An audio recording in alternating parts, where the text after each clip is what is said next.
ये तो किसी ने सोचा भी नहीं था। मादारा बोरुतो क्रॉनिकल्स में दोबारा से पहुंच जाएगा। तेज रोशनी के साथ मादारा की एंट्री हो जाती है और जिस टाइम पे वो जिंदा हुआ था तब नारुतो का आगे था। नारुतो जैसे ही वो मादारा पहुंचता है तो कुरामा को जैसे लगता है कोई तो शारिंगन जैसे कुछ तो आ गया है बहुत बड़ा, और नारुतो तैयार होकर बाहर निकलता है। हमको दिखाया जाता है चुने निज़ाम हो रहा है, सारे कागज जमा होते हैं।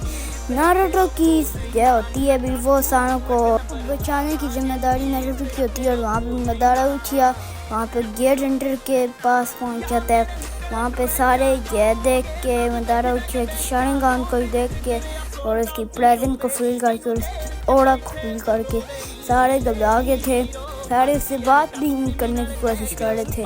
मादारा कह रहा था भी सारे तो मुझे भूल चुके हैं यार। और फिर कुछ सोचता है वो, और वो जैसे ही ऊपर देखता है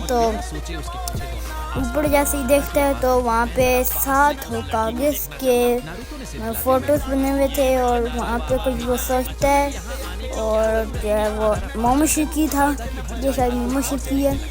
और ये सास्के की वजह से ये मादारा इस टाइमलाइन में पहुंचा और फिर वो क्यूबी के बारे में जाते हैं उसको। और फिर ये मोमोशिकी और उसका ये टाइटल भी याद था। उसके बाद ये बंदा गायब हो गया था और तभी वो होश में आता है मादारा। और वो जैसे जो है हाथ उठाने लगा था वहाँ उनकी गार्ड के ऊपर, नारुतो तभी वहाँ पे पहुँच जाता है। नारुतो कहता है यहाँ से मैं सारा कुछ संभाल लूँगा। और वो क्यूबी चाक्रा मोड में आ जाता है और वो मादारा को देख के परेशान हो जाता है। और नारुतो ने गाड़ी सांस लेके पूछा भी तुम पूछिए मादारा ने कहा किसी को तो याद है मेरा, आखिर तुम तो चले गए थे और जो असली शांति भी होगी और तुम दोबारा से फिर भी क्यों आ गए हो। मादारा को कुछ समझ नहीं आ रहा था पर मादारा ने बस इतना पूछा भी ये कोनोहा है ना। और नारुतो को भी पता चल गया भी वो उसका कुछ भी नहीं पिछले का याद कुछ भी। तो कहता है यहाँ पे आने से पहले क्या हुआ था वो सारा कुछ बताता है। मादारा भी ये वाइट कलर के बंदे से मुझसे फाइट हुई थी और उसने फिशर रोड भी उठाई हुई थी। टाइम ट्रैवल जैसा कुछ हो सकता है उसने सोचा। जब मादारा को पता चला कि यह कोनोहा की 80वें वर्षगांठ है तो उसे यकीन हो गया वह सचमुच कोनोहा वर्ष 5 से यहाँ आ गया है। नारुतो की बातों से उसे अंदाजा हुआ कि इस समय रेखा में उसका भविष्य वाला स्वरूप अब जिंदा नहीं है। उसने नारुतो से पूछा आखिर मैंने किया क्या था। नारुतो ने अपनी हैरानी छिपाते हुए धीरे धीरे बताया सीधे कहूँ तो तुम्हें मरे 30 साल हो चुके हैं। बाद में तुम वापस आए और फिर एक काले शख्स ने तुम्हारा दिल निकाल दिया। मादारा ने गौर किया नारुतो की आंखों में न तो शारिंगन था न रेनेगन, उसके सामने एक बिल्कुल बदली हुई दुनिया थी।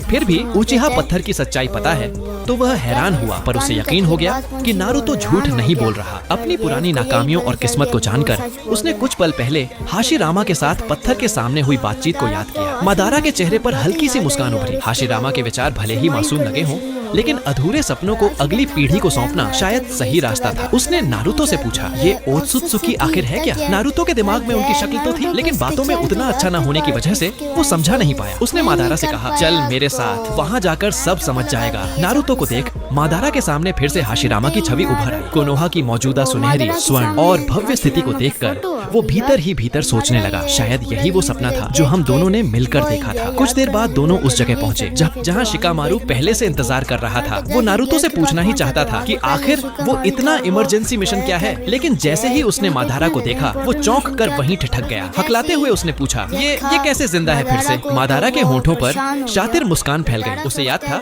शिकामारू की चालाकी को उसने निंजा वॉर में खुद महसूस किया था। नारुतो ने इशारे में शिकामारू को शांत रहने को कहा। मादारा अब पहले वाला नहीं है और न ही अब कोई खतरा है। शिकामारू ने अपनी नजर के कोने से मादारा को गौर से देखा। जब उसे यकीन हो गया कि मादारा लड़ने के मूड में नहीं है तब जाकर उसने चैन की सांस ली। इसके बाद तीनों के बीच कई घंटे तक एक क्रॉस सेंचुरी बातचीत हुई। आखिर शिकामारू था। उसने मादारा के टाइम ट्रेवल की बात बहुत जल्दी स्वीकार कर ली। नारुतो और शिकामारू की मिलीजुली जानकारी से मादारा को अपने अतीत और आज के निंजा वर्ल्ड की पूरी सच्चाई पता चली। उसने हाथ सीने पर बांधते हुए ठंडे अंदाज में कहा लगता है आज का निंजा वर्ल्ड उतना शांतिपूर्ण नहीं जितना दिखता है। वो जो ओत्सुत्सुकी कबीला है। शिकामारू ने सिर हिलाया। कुछ दिन पहले की रिपोर्ट आई थी। जब उसने कोनोहा के ग्रे स्पेस की जांच की तो 2 ओत्सुत्सुकी ने उस पर हमला किया। मुझे लगता है बस यार आज की वीडियो आज हम यहाँ पे ख़त्म करते हैं। अगली वीडियो 3-4 दिन के बाद आ जाएगी शायद।